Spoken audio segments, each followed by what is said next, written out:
Ya Rasulullah, wa kaifa nujaddidu imanana?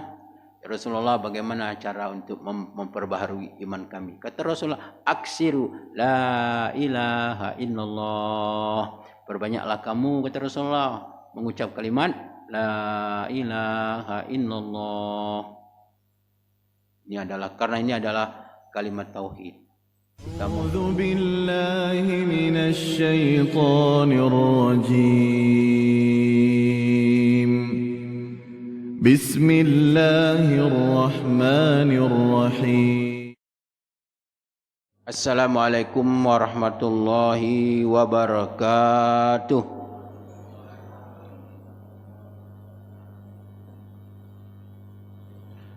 Alhamdulillahirabbil alamin. Alhamdulillahillazi hadana li hadza wa ma kunna linahtadiya laula an hadanallah. Raditu billahi rabba wa bil islami dina wa bi Muhammadin sallallahu alaihi wasallam nabiyya wa rasulah.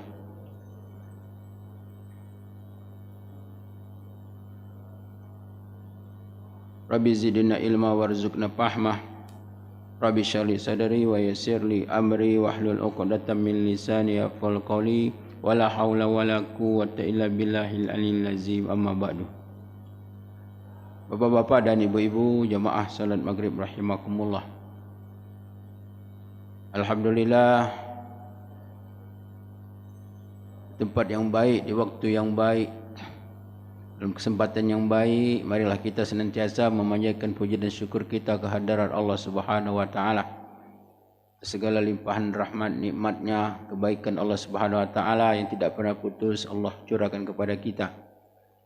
Kita masih dalam keadaan iman dan Islam, masih dalam keadaan sehat walafiat, sehingga kita berkesempatan untuk melakukan solat berjemaah, kemudian diteruskan dengan taklim kita, dan tidaklah kita keluar dari tempat ini kecuali dosa-dosa kita telah dimaafkan dan diampun Allah Subhanahu wa taala. Amin ya rabbal alamin. Selawat serta salam mudah-mudahan Allah selalu mencurahkannya kepada Rasul pilihan kekasih kita, Nabi kita Muhammadin sallallahu alaihi wasallam. Dan semoga kita dipertemukan Allah Subhanahu wa taala dan mendapatkan syafaat dari Rasulullah SAW pada hari kiamat nanti. Amin ya rabbal alamin. Bapak Ibu rahimakumullah, kembali kita untuk belajar bersama-sama mengkaji tentang keimanan dan keislaman, tentang tauhid kita. Pada malam hari ini kita akan berbicara tentang arti iman. Iman ini dari kata-kata amanah yu'minu imanan.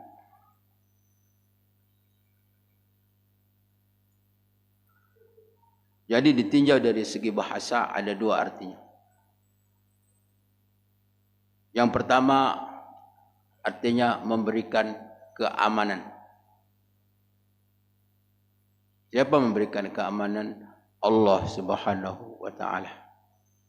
Bagaimana firman Allah Subhanahu wa taala, wa amanahum min khauf. Dan Allah memberikan keamanan mereka dari ketakutan. Jadi amanah ini merupakan daripada nama Allah. Al-Malikul Qudus Salamul Mu'min, Al-Mu'min. Allah Subhanahu wa taala memberikan keamanan, memberikan ketenteraman, menjamin keamanan. Allah Subhanahu wa taala tidak berbuat zalim kepada hambanya. Allah Subhanahu wa taala tidak mengazab orang-orang yang beriman. Ini arti yang pertama. Arti yang kedua, jadi arti iman yang kedua itu adalah membenarkan,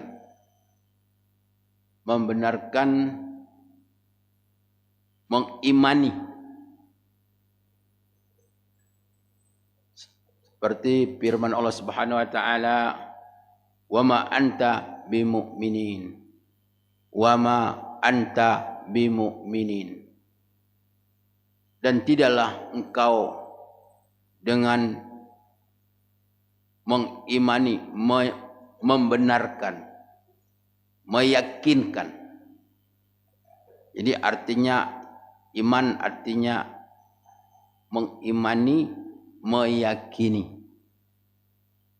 Yang mana ayat ini terdapat dalam surah Yusuf ayat 12 ayat 17, ketika saudara-saudara Yusuf telah memasukkan Yusuf ke dalam sumur, kemudian dia mewarnai baju-baju Yusuf dengan darah-darah binatang. Kemudian dia datang kepada bapaknya Yakub mengatakan bahwa Yusuf telah dimakan serigala. Maka kata-kata ini diucapkan oleh saudara-saudaranya kepada bapaknya, wa ma anta bimu'minil lana, dan tidaklah engkau dengan beriman atau yakin kepada kami. Jadi arti iman artinya yakin. Orang yang beriman adalah orang yang mempunyai suatu keyakinan. Keyakinan artinya terhindar daripada keraguan-raguan. Bapak Ibu rahimakumullah, ini iman ditinjau dari bahasa. Kemudian iman, kata-kata iman ini ditinjau dari segi syariat. Qaulul ulama, berkata para ulama, jadi definisi iman itu apa? Al-imanu al-qawli bil lisan wa tasdiq bil qalbi wal amalu bil arkan. Wal iman wa yazidu wa yankus, wa yazidu bil amali soleh wa yankus bil ma'asi. Jadi definisi iman itu di dalam syariat menurut para ulama adalah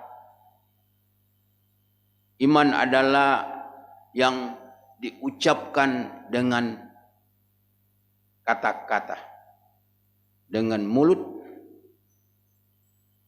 kemudian dibenarkan, diyakini dengan hati, dan diamalkan oleh panca indera.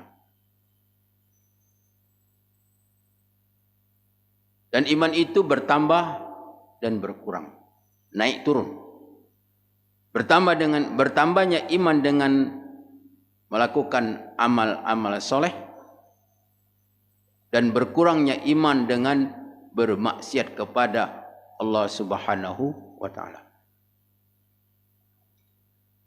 Jadi di sini bahwa keimanan itu adalah diucapkan dengan lidah, kemudian dibenarkan dengan hati, dan diikuti dengan perbuatan secara lahiriah.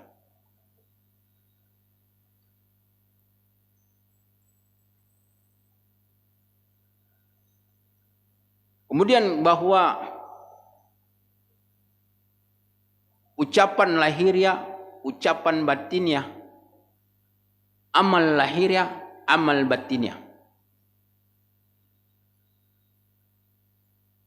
Jadi keimanan itu diucap dengan lidah dan diucap dengan hati. Diamalkan dengan panca indera dan diamalkan dengan hati. Inilah iman. Yang pertama adalah diucapkan dengan lidah, diyakini dengan hati. Kalau diucap tetapi tidak diyakini dengan hati, itulah namanya orang munafik. Lain ucapan, lain di hati. Lain perkataan, lain perbuatan. Jadi diucap, diyakini dengan hati. Jadi ucapan lidah dan ucapan hati. Ucapan hati itu apa? Adalah tasdik, membenarkan. Benar artinya jujur, artinya yang diucapkannya sesuai dengan apa yang ada di hatinya. Jadi ucapan hati adalah membenarkan. Ucapan hati membenarkan. Kemudian perbuatan. Perbuatan anggota badan, panca indera, salat, puasa, zakat dan sebagainya. Kemudian perbuatan hati. Perbuatan hati apa? Ikhlas, tawakal, takut, mengharap, dan lain sebagainya. Ini adalah amal-amal hati.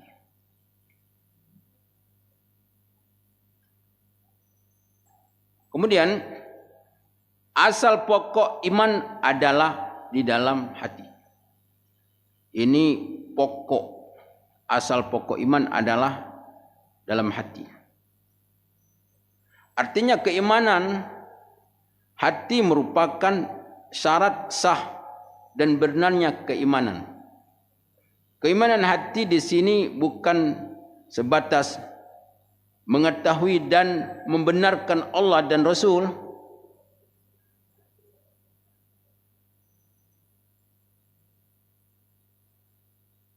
membenarkan kebenaran Allah dan Rasul semata, namun juga harus disertai dengan amalan-amalan hati yang diperintahkan oleh Allah Subhanahu wa taala, seperti tunduk kepada Allah Subhanahu wa taala, mencintai Allah Subhanahu wa taala dan Rasulnya. Jadi di sini bahwa dasar keimanan itu adalah hati. Tetapi hati itu tidak cukup dengan membenarkan saja. Tetapi hati itu juga harus punya amal. Apa amal hati? Seperti rasa ketundukan, kepatuhan kepada Allah Subhanahu wa taala dan Rasul. Keikhlasan. Kemudian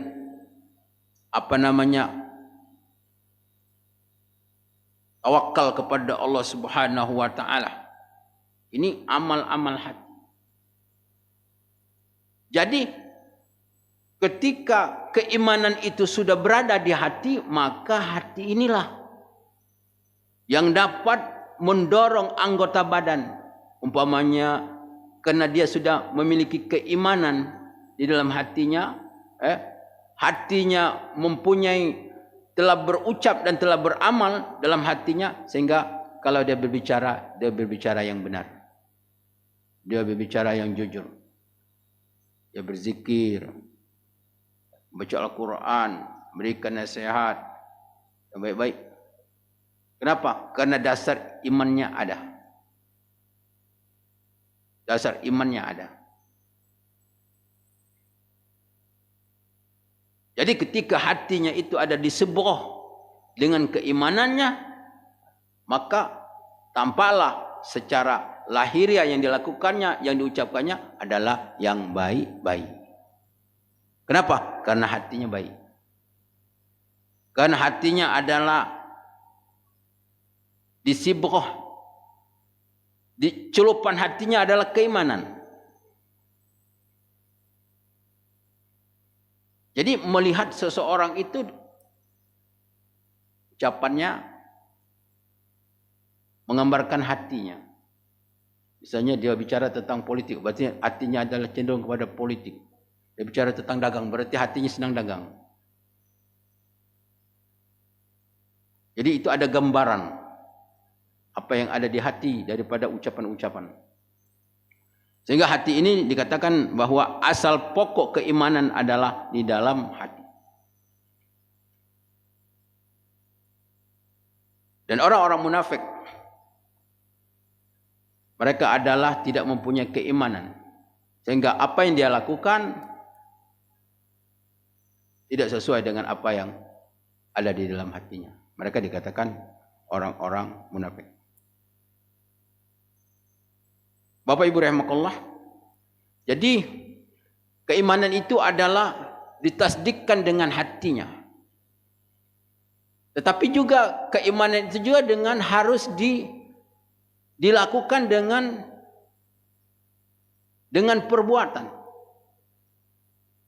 Dengan perbuatan.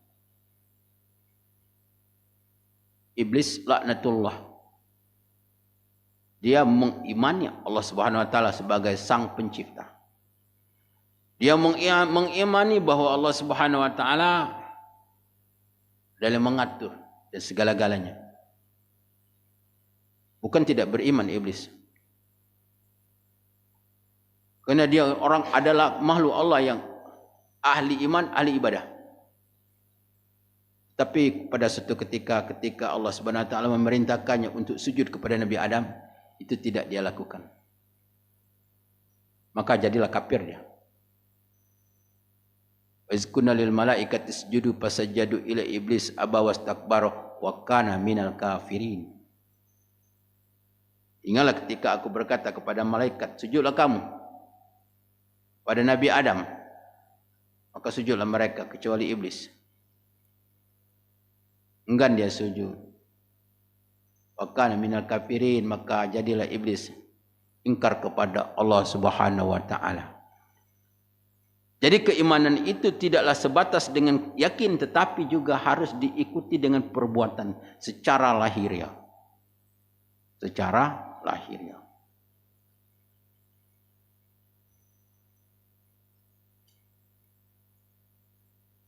Fir'aun itu mengaku dirinya Tuhan. Tapi Fir'aun itu kan banyak Fir'aun. Fir'aun itu berketurunan. Sehingga di zaman Fir'aun Allah Subhanahu wa taala menurunkan azab, banyak azab. Bertubi-tubi azab yang diturunkan Allah Subhanahu wa taala pada zaman Fir'aun. Mereka mau minum, di mana-mana air jadi darah semua. Ya. Dibor di dalam sumur keluar darah. Sungai jadi darah. Kemudian Allah Subhanahu wa taala mengirim apa? Belalang. Belalang begitu banyak memakan semua taman-tanaman, habis. Akhirnya Fir'aun itu meminta kepada Nabi Musa dan Nabi Harun untuk berdoa kepada Allah. Semoga Allah Subhanahu wa taala menghilangkan penyakit-penyakit, menghilangkan bala yang seperti itu. Artinya Fir'aun beriman kepada Allah. Tapi ketika berdoa Nabi Musa, kemudian penyakit-penyakit itu dihilangkan Allah Subhanahu wa taala, mereka juga beriman. Bohong mereka. Bohong. Jadi Fir'aun itu yakin kepada Allah.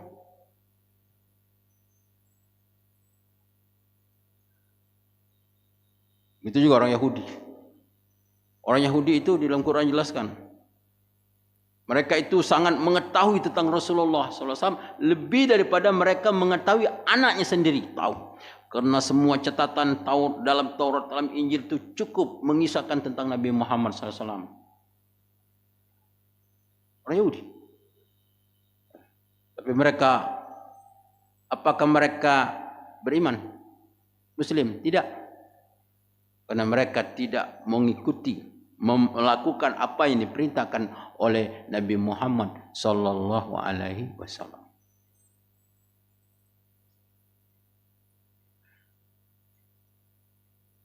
Jadi jadi keimanan itu tidak cukup dengan kita mengimani, meyakini, tetapi harus pertama dilakukan, kedua diucapkan. Apa yang harus diucapkan?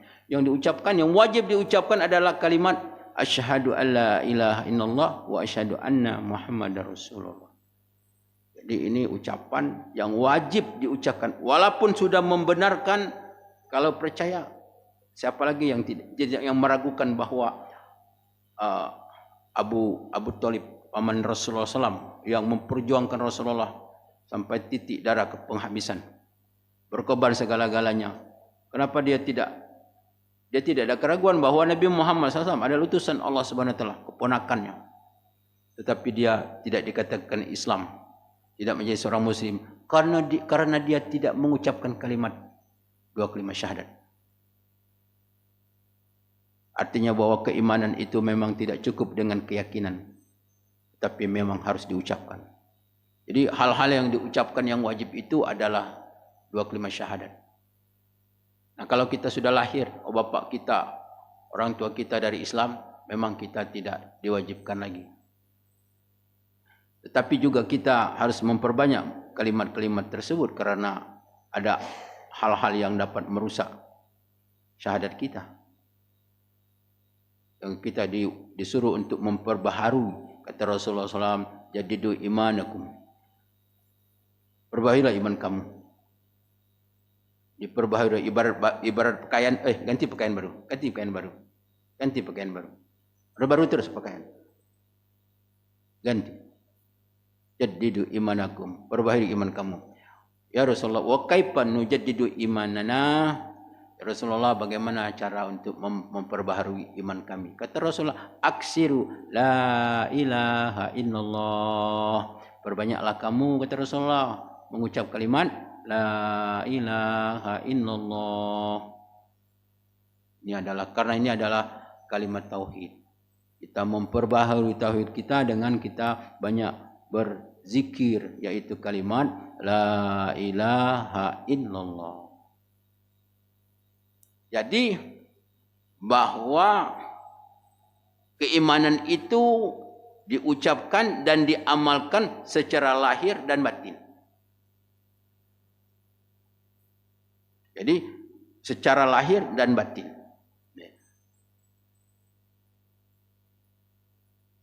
Makanya ada paham-paham yang tak perlu sembahyang, tak perlu puasa, yang penting hati bersih, yang penting yakin kepada Allah. Itu kan ada tu paham penting itu. Yang penting jangan ngui orang, jangan nyakiti orang, ya. Itu hati bersih. Tidak bisa hati bersih begitu kalau tidak solat. Kalau puasa tidak, solat tidak. Karena itu ada merupakan suatu kekufuran, meninggalkan perintah Allah Subhanahu Wa Taala.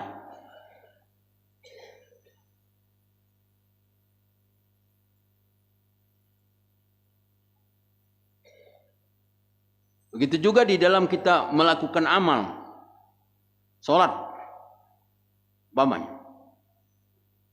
Solat ini adalah al-amalul jawarih. Solat, tetapi hati kita juga harus beramal. Apa? Solat dengan ikhlas. Jadi ikhlas itu adalah amal hati. Solat adalah amal panca indera, berdiri, ruku, sujud dan lain sebagainya. Kemudian amal hati apa? Mengiringi solat adalah ikhlas. Ikhlas. Jadi lahirnya kita beramal, batinnya kita beramal apa? Ikhlas. Kita solat, kita sujud. Sujud tidak cukup dengan kepala kita sujud, tetapi hati juga kita ikut sujud. Ya. Dengan hati kita dengan penuh kerendahan, hati kita penuh dengan kerendahan, sehingga sujud, kepala kita sujud, hati kita sujud. Ada tawadu, zaman Rasulullah SAW itu ada orang. Jadi ada orang ini sangat dikenal, orangnya sangat taat, tidak pernah batal wudu. Yang satu tu pakaiannya dah keron-keron, umal, seolah-olah tidak mengurus lagi urusan badan, yang diurus hanyalah ibadat. Kemudian bertemu dengan Rasulullah SAW, dipertemukan dengan Rasulullah SAW. Kemudian ini kan terkenal orangnya ini orang yang taat menurut secara lahir ya. yang dikenal oleh para sahabat. Kemudian Rasulullah SAW melihat di mukanya ada setan-setan. Kemudian begitu bertemu dengan Rasulullah SAW, dia pergi. Dia tidak mau. Jadi ada rasa hatinya, seolah-olah lebih tinggi daripada, lebih taat daripada Rasulullah Sallallahu Alaihi Wasallam. Ini yang satu. Yang satunya apa namanya?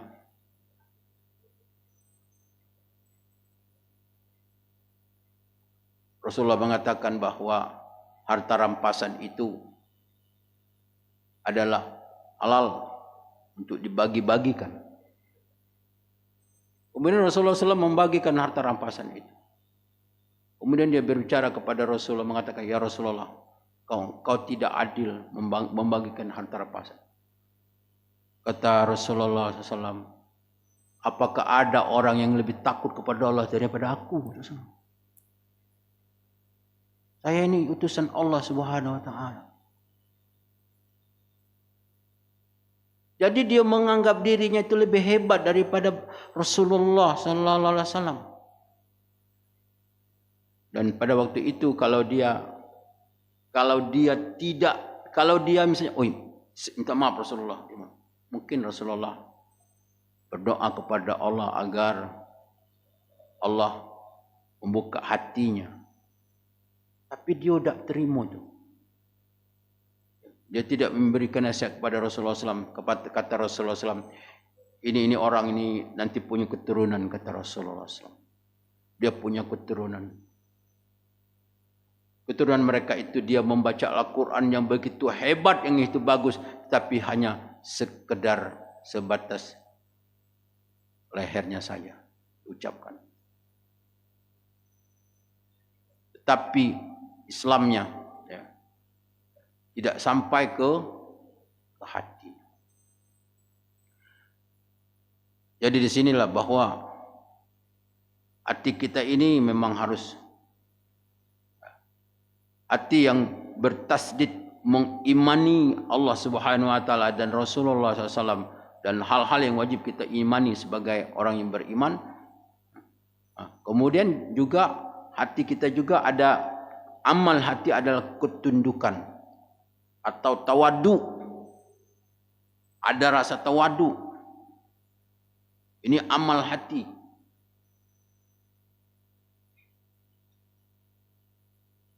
Kenapa iblis itu apa yang mereka banggakan? Dan mereka menjadi kafir, kata ulama, karena mereka membanggakan tentang ibadahnya. Karena dia menganggap dia adalah orang yang taat kepada Allah Subhanahu Wa Taala. Lebih hebat daripada para malaikat. Jadi di sinilah bahwa amal hati di antaranya adalah rasa tawadu. Dalam hadis Rasulullah SAW katakan, siapa yang bertawaduk kerana Allah Subhanahu Wa Taala, maka Allah Subhanahu Wa Taala akan mengangkat derajatnya. Rahimakumullah. Jadi ini adalah kajian tentang keimanan. Jadi iman itu apa? Iman itu adalah ucapan. Kemudian apa? Dibenarkan oleh hati. Kemudian apa? Diamalkan dengan amal perbuatan. Baik ucapan itu adalah ucapan yang diucapkan dengan lidah maupun diucapkan dengan hati. Apa ucapan hati? Adalah pembenaran tanpa ada keraguan. Kemudian diamalkan dengan panca indera. Apa panca indera yang mengamalkan hal-hal yang nampak seperti puasa, zakat, haji dan sebagainya. Kemudian amal hati apa? Yaitu keikhlasan, ketundukan, kepatuhan, mengharap, rasa takut kepada Allah SWT, rindu kepada Allah, cinta kepada Allah SWT dan lain sebagainya. Ini adalah namanya al-amalul qulub. Amal qulub. Dan amal-amal hati ini pahalanya jauh lebih besar daripada amal-amal yang dilakukan oleh panca indera. Bapak Ibu rahimakumullah.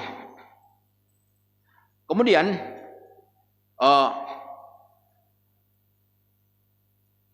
iman itu bertambah dan berkurang. Bertambah dengan amal soleh dan berkurang dengan bermaksiat. Jadi amal-amal soleh seperti di dalam Al-Quran, innamal mu'minuna allazina idza dzukirallahu wajilat qulubuhum wa idza tuliyat alaihim ayatu zadatuhum imana wa ala rabbihim yatawakkalun. Sesungguhnya orang-orang beriman itu apabila disebut nama Allah maka takutlah hatinya, dan apabila dibaca ayat-ayat Allah maka bertambahlah keimanannya. Jadi ayat ini kata ulama, kalau nak beriman, kalau nak iman kita nak bertambah banyaklah baca Al-Quran. Jadi banyak baca Al-Quran, banyak beramal, banyak beribadat, ya, banyak berzikir dan lain sebagainya. Semakin banyak beribadat, semakin kuat iman. Semakin kuat iman. Kemudian iman itu bisa lemah, bisa berkurang. Dengan apa? Dengan bermaksiat kepada Allah Subhanahu wa taala. Jadi maksiat itu menggerogot keimanan. Seperti karat menggerogot besi. Besi lama-lama besinya putus ditelan oleh karat. Begitulah keimanan.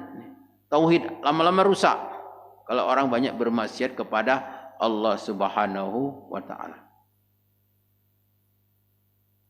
Kemudian bagaimana orang-orang yang mengucapkan dua kalimat syahadat umpamanya tetapi hatinya lain, itu adalah urusan dia dengan Allah Subhanahu wa taala. Tetapi kita tidak dituntut. Jadi kita adalah diwajibkan untuk menghukum atau menilai seseorang itu secara lahiriah. Jadi kalau ada orang mengucap dua kalimat syahadat, dia sudah Islam. Jadi dia sudah Islam, kalau dia meninggal kita lakukan sebagaimana orang Islam lainnya. Tentang dia berpura-pura dan lain sebagainya, itu bukan urusan kita. Kita tidak dituntut oleh Subhanahu wa taala. Jadi urusan batin itu adalah urusan Allah Subhanahu wa taala. Di zaman Rasulullah SAW ada seseorang menjadi katakanlah ketua satu kelompok, batalion umpamanya, satu batalion. Kemudian bertemu dengan orang kafir di dalam peperangan. Tetapi dia ini memang sebelum masuk Islam dia memang sudah bermusuh-musuhan. Karena di antara kabilah-kabilah ini sering bermusuh-musuhan orang Arab. Jadi ketemu. Jadi begitu ketemu, ketika dia mau dibunuh, dia mengucapkan asyhadu alla ilaha illallah wa asyhadu anna Muhammadar Rasulullah. Kemudian dia langsung dibunuh. Kemudian berita ini sampai kepada Rasulullah SAW. Kemudian dia dipanggil oleh Rasulullah SAW. Kata Rasulullah, kenapa kau membunuh orang sudah mengucap kalimat la ilaha illallah Muhammadar Rasulullah? Ya Rasulullah, dia itu pura-pura saja. Kenapa tidak kau belakan saja hatinya, kata Rasulullah. Marah Rasulullah. Marah Rasulullah. Kenapa tidak kau belah saja hatinya? Kau jengok je. Jadi kita tidak boleh menilai hati seseorang. Inna ilaina iyabahum wa inna alaina hisabahum. Inna alaina hisabahum. Semua kamu kata Allah kembali kepada Allah, dan urusan hisab, penilaian hanya Allah Subhanahu wa taala.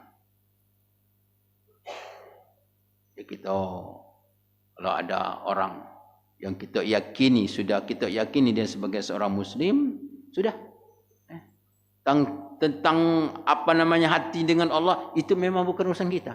Kita tidak tutup. Ketika dia sudah mengucap dua kalimat syahadat, maka dia adalah saudara kita.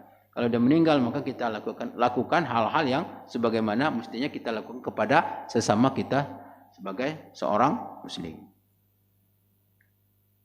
Bapak Ibu rahimakumullah. Jadi kalimat ini ada catatan bahwa para ulama-ulama mengatakan